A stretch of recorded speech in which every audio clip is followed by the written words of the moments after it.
Good evening, everybody, and welcome to another edition of Real Unscripted. This is your boy, Mr. CD, coming at you again with the part 2 of single mothers and exposing our kids to way too much too soon. Sorry about being a little bit late, a little tardy on coming back to you guys.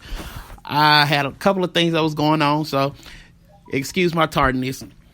But I am back again with my guest for this evening. A friend of mine that I met through Facebook, and we've been pretty much talking and connected since then. She's a really good friend. So you guys say hello to Ashley. Hi. Ashley is calling in from South Carolina, you guys. So we're going to have to show her a good down Alabama welcome here pretty much. So Ashley, I kind of gave you a rough draft of what we've been talking about the last couple of episodes.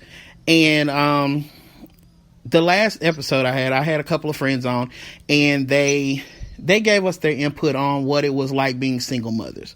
So touch on that for me just a little bit. Well, I think there are two different types of single mothers. I'm the single mother who doesn't get any support at all from her, from my baby daddy. But there are single mothers out there who get support from their baby daddies, or child support and all that stuff. So I think there's two different types of single mothers, just saying.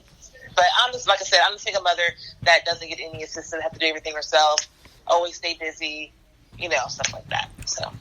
Okay. Well, with you saying that, give me a little bit on your backstory. I know you have an interesting story, and I see where you let people know exactly how it was when things went downhill for you a little bit. So tell the listeners just a little bit about that. So I am, let's see. Well, I have two children. I have an oldest daughter who's 15. I had her when I was, had just turned 19 years old. I was married. We're divorced now. Just got married too young. Now, and I have a second daughter who is 5. And, I had her with the guy that I met at church. Very physically, verbally, mentally, abusive. I was the first black woman he ever dated, so he compared me a lot to white women. So he definitely made sure my self-esteem was low to where I didn't think I could get anybody. So it was to the point to where I helped him get back on his feet. I helped him get his license back, helped him get a government job working for my dad, helped him get everything. And as soon as he did, he left me for a white woman and kicked me out our house. So I was homeless for a few months, no car, no job, just the clothes on my back, a few little clothes, like in a little purse, and my daughter and her clothes. At the Salvation Army for a while. Had to get back on my feet, and I did. So I'm doing, pretty well right now. But I'm a single mother who has to work. I don't have help. So it's hard for me to date. It's hard for me to do anything as a single mother. I mean, the cons about that is like I don't really have a lot of free time, but the pros is that I don't have to share my kisses and my hugs with my little, my little girl. It's just all mine, and so it's not all that bad. Okay. And like I said, that right there is an interesting story in itself from when we first started, conversing, and the first thing you told me was don't feel sorry for me because I made it through it. And I guess some of us kind of don't. I mean, that's where we kind of lean towards. It's like we start feeling sorry for the person and we wish that they never went through it. But a lot of that stuff that a lot of people go through, they use it as the building block, and they use it as something to push themselves forward. And I really do. I honestly tell you, and I tell you this all the time, I commend you, because if it had been a weaker person, it probably would have broken. Yeah, you're right. And with you, I guess, with you saying that, I guess you helped build him up, and for him to actually just turn his back on you, that's one of the things. I think that's one of those things where Me with the mentality that I have and the way that I was raised, I could never do it. I would never be able to do that because it's just not in me. Unless you just absolutely push me to that point to where I just cut my help off with you completely. But you really have to like really push those buttons to get me to actually do that. And I see that you touched on as far as the whole dating situation and not getting to do as much. So basically, you have no help where you are whatsoever. No, I don't. I like my ex-husband. He does everything for for our first child.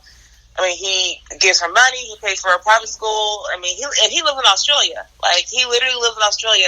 He comes to see her. He just left last week to see her. But anyway, so he's definitely in our daughter's life, our oldest one.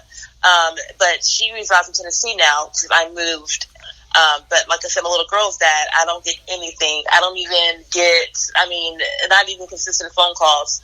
But even though he doesn't do anything at all, I still do not keep him from, talking to his daughter via FaceTime on her iPad. So I'm not that mother who's like, oh, you don't help with nothing, so you can't see your child.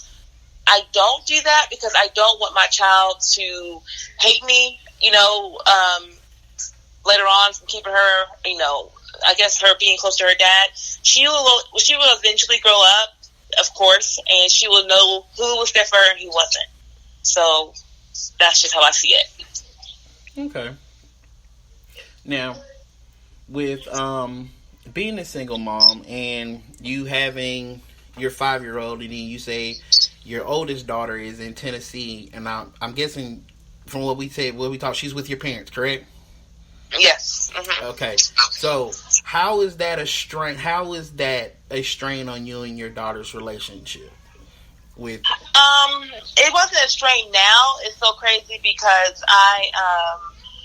after I got divorced, like I said, I was 19 when we got married. We got divorced when I was 24. Finalized when I was 25. But anyways, I was still young, so I wanted to go out. I wanted to party. I wanted to go clubbing. I went to the club every single day except for Monday. So with that being said, my relationship with my oldest daughter was strained for a while because I always kept her at my parents' house. And so, I'm definitely not the same mom, the same mother I was when I had my oldest.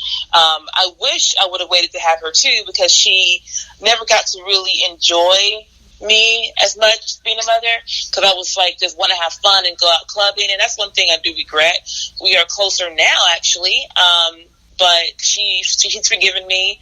We're not as close as me and my little girl are, but we're close. So it's not a strain anymore as it used to be, but not anymore. Okay. With you being a single mother, and I know your daughter being so young, does she ever have any questions about her dad or anything like that? My youngest one, no, but it's so funny because one of her friends, they were just talking, and her friend came over to my house a couple weeks ago, and she was like, you have a father? Where's your father? And it threw me off because the girl who asked that, she's in a 2-parent home. I grew up in a 2-parent home, so it was definitely not normal for me to see someone without a father. So I understood the question. I wasn't upset, and I thought Kaylee was going to get upset. Kaylee says, "Of course I do, silly. He's in Tennessee." So I was like, "Oh, she handled it very well." So she doesn't ask questions like that. I think that they will have a father. They have a father-daughter breakfast coming up at her school soon, and I think that's when it's probably going to hit me. I don't want to get emotional about it, but I think that's when I'm going to be like, oh, crap. She's going to be asking like, oh, can daddy come down here? Or something like that, So that's the only time I think that she will start asking questions like, where's my dad? So other than that, though, like she doesn't really ask about him. He FaceTimes her whenever he feels like it, like maybe once or twice a week. He'll call when she's at school. He'll call at 11 o'clock at night. You know what I'm saying? Like, he doesn't act like a father. He just acts like someone who's just saying hi. It's just lame. He's terrible. Okay, and and that's one of the things I guess that I touched on last show is that I could never just up and just walk out of my kids' lives. Like I couldn't imagine life without them now because my oldest daughter is getting ready to be 8 in October. So it's kind of like I've never even thought about just saying, hey, you know what, the hell with it. I can't do it. It's just one of those things that although my parents had their problems and my mom, they ended up splitting for about 2 years or whatever. I could never really say that I didn't see, but they weren't in the same house, but it was never a time I didn't see them. You know what I mean? So I think I was more so grateful about it. And then when I went through the divorce with my ex-wife, it kind of hit me like, dang, like my kids aren't going to be able to grow up in that 2-parent home. And then it's time, there are times that my 8-year-old says stuff that actually gets to me, like, I really wish that we could be a family again, or I really wish, like, I took him to Top Golf this weekend, and she was like, I really wish mommy could have came because we could have did it as a family. And that kind of stuff gets to me because it's like, it's still super brand new to all of us. And right. And it's one of those things, like, it's hard to explain. She knows what's going on, but I don't think she really is grasping the concept that, hey, mom and dad aren't getting back together. So, I mean, and it gets hard. It gets hard as a parent, especially when you're that parent that takes the time out and you listen to everything your child says, and you take that time out and you actually talk to your kids about every single thing that's going on. Right.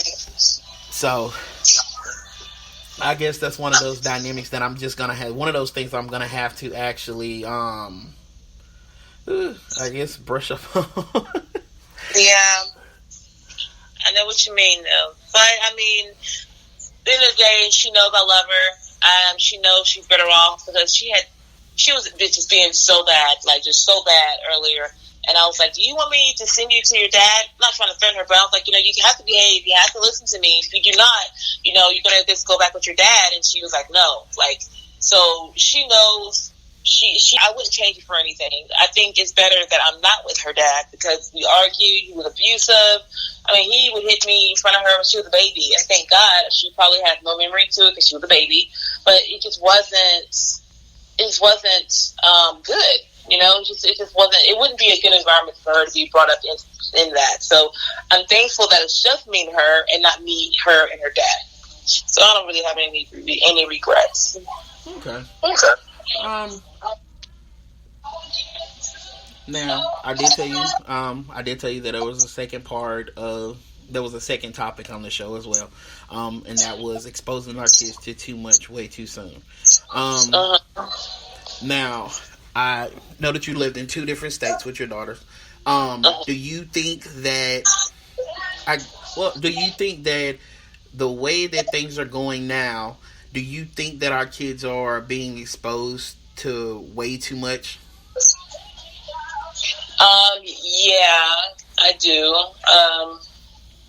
They're exposing them to things that can wait until they get older. Like, right now, I think there's a cartoon on either Nickelodeon, one of those networks, where they now have a gay relationship. It's like, first of all, why are you even exposing this? Like, let them be kids. I don't remember any cartoons that were like that when we were growing up. We eventually found out what it was, but it wasn't when we were, 5 or 6 years old. Right. They're exposing them to kissing because